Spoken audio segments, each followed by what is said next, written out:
الحمد لله رب العالمين والصلاة والسلام على سيد الأنبياء والمرسلين أما بعد فأعوذ بالله من الشيطان الرجيم بسم الله الرحمن الرحيم مل کر پڑھیں الصلاة والسلام عليك يا رسول الله وعلى آلك وأصحابك يا حبيب الله الصلاة والسلام عليك يا نبي الله وعلى آلك وأصحابك يا نور الله. فرمان مصطفیٰ صلی اللہ علیہ وسلم تم جہاں بھی ہو مجھ پر درود پڑھو کہ تمہارا درود مجھ تک پہنچایا جاتا ہے. صلو علی الحبیب صلی اللہ علی محمد صلی اللہ علیہ وسلم. پیارے پیارے اسلامی بھائیوں، لوگ اپنے عمل کے عوض گروی ہیں، جیسا کہ اللہ پاک اس کے متعلق کلام مقدس میں ارشاد فرماتا ہے کل نفس بما کسبت رہینہ، ہر جان اپنے کمائے ہوئے اعمال میں گروی رکھی ہے.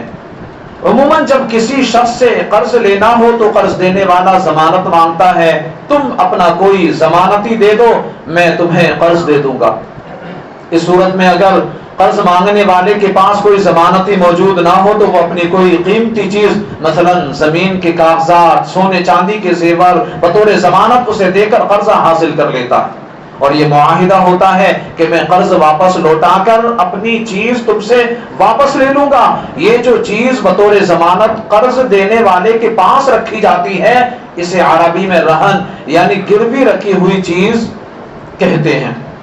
اس آیت کریمہ میں یہی لفظ استعمال ہوا اور اللہ پاک نے فرمایا ہر جان اپنی کرنی میں یعنی اپنے اعمال کے بدلے گروی رکھی ہے. گویا اعمال تیر کی مانند ہیں، تیر جب کمان سے نکل جائے پلٹ کر نہیں آتا. اسی طرح ہم نے جو کچھ عمل کر لیا سو کر لیا، اب اس کے نتیجے کے ذمہ دار بھی ہم خود ہی ہیں. اگر اچھا کام کریں گے نتیجہ اچھا نکلے گا، برا کریں گے نتیجہ برا نکلے گا.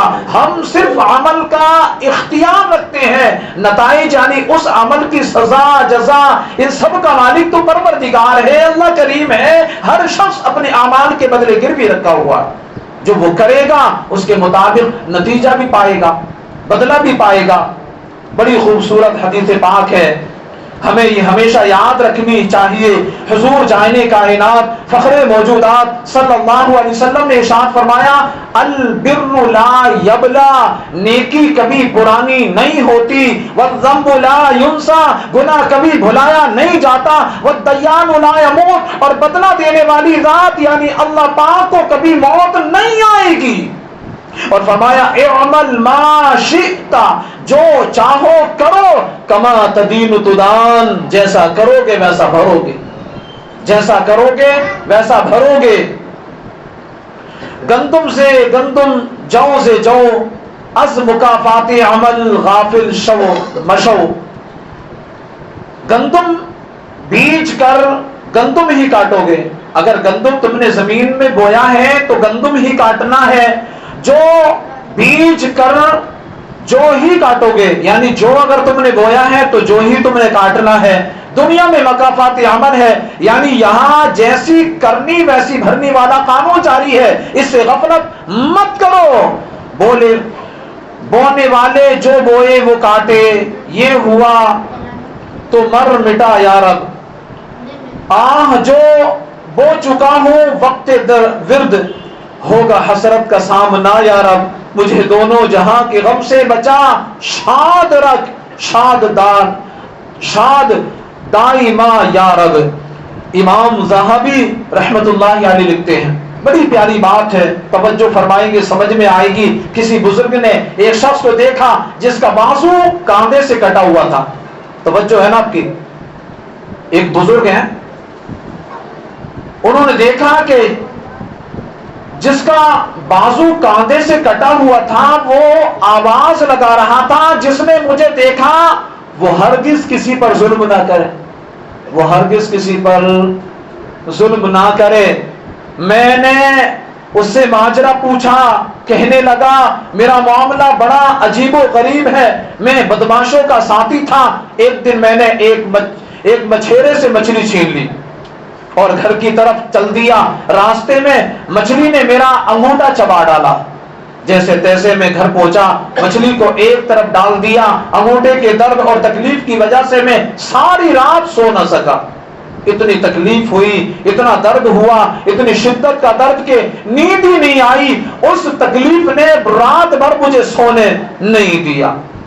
صبح ہوئی، میں طبیب کے پاس گیا اور اسے اپنا سوجا ہوا زخمی ہاتھ دکھایا، اس نے بتایا انگوٹھا کاٹنا پڑے گا، اس نے بتایا انگوٹھا کاٹنا پڑے گا ورنہ بعد میں سارا ہاتھ کاٹنا پڑے گا۔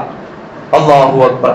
وہ کہتا ہے میں نے اپنا انگوٹھا کٹوا دیا، پھر ایک دن میرے ہاتھ پہ چوٹ آئی تو پرانا زخم تازہ ہو گیا، مجھے شدید تکلیف ہو رہی تھی، میں طبیب کے پاس گیا تو اس نے ہاتھ کاٹنے کا کہا، اب ہاتھ کاٹنا پڑے گا، میں نے کٹوا دیا، پھر درد سارے بازو میں پھیل گیا، میں سخت تکلیف میں تھا، کسی پل چین نہ آتا تھا، پہلے کوہنی تک پھر کاندھے تک ہاتھ کٹوانا پڑا۔ کچھ لوگوں نے مجھے تکلیف شروع ہونے کے سبب پوچھا، مجھ سے پوچھا یہ تکلیف آخر کس وجہ سے ہو رہی ہے، سبب کیا بنا؟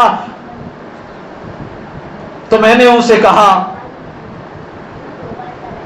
مچھلی والا واقعہ، وہ شخص کہتا ہے کہ میں نے سنایا نہ، وہ کہنے لگے اگر تم پہلے مرحلے میں مچھلی والے کے پاس جا کر اس سے معافی مانگ لیتے اور اس کو راضی کر لیتے تو شاید تمہیں یہ اعضاء کٹوانے نہ پڑتے، ہاتھ کٹوانا نہ پڑتا، بازو سے ہاتھ جدا نہ کرنا پڑتا۔ اب بھی وقت ہے، اس شخص کے پاس جاؤ اور اس کو راضی کرو اس سے پہلے کہ یہ تکلیف پورے جسم میں پھیل جائے۔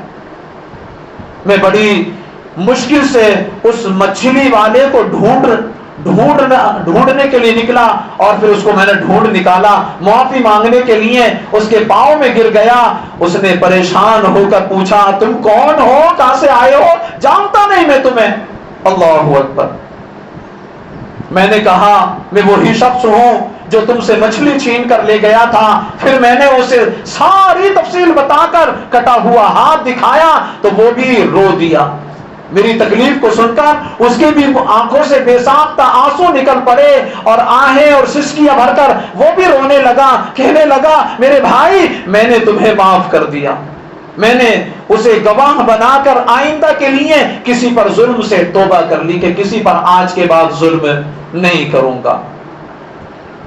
ایک لکیر شام کی کہتی ہے درمیان کی بات، خلق خدا کا ایک دن باقی ہے سب خدا کے بعد، یعنی ہر دن کے بعد شام بھی آتی ہے، ہر دن کے بعد شام بھی آتی ہے، ہر عروج کو زوال بھی لگتا ہے، ہر طاقت کبھی نہ کبھی کمزور بھی ہو ہی جاتی ہے۔ اس سے پتہ چلتا ہے کہ مخلوق کا صرف ایک دن ہے یعنی عمل کا دن، باقی سب دن اللہ پاک کے ہیں۔ آج وقت ہے، آج ہمارے پاس زندگی ہے، آج سانسیں چل رہی ہیں، عمل کر لے، رب کو راضی کر لے۔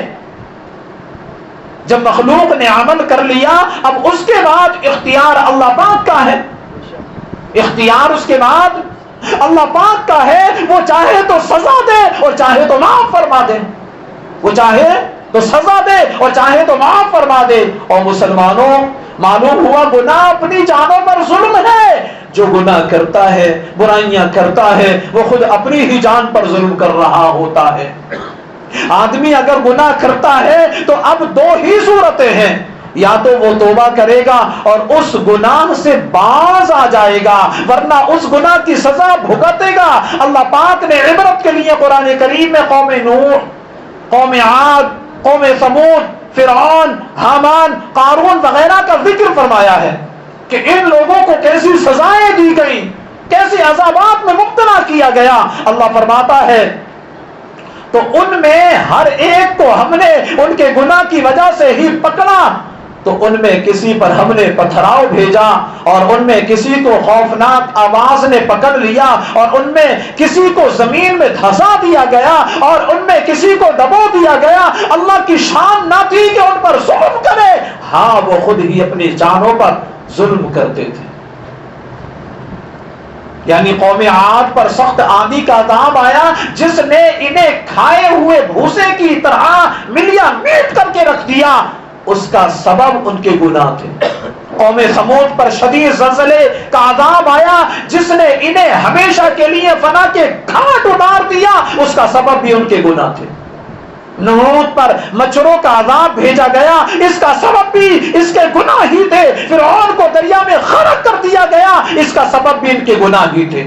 قارون کو اس کے خزانے سمیت زمین میں دھسا دیا گیا.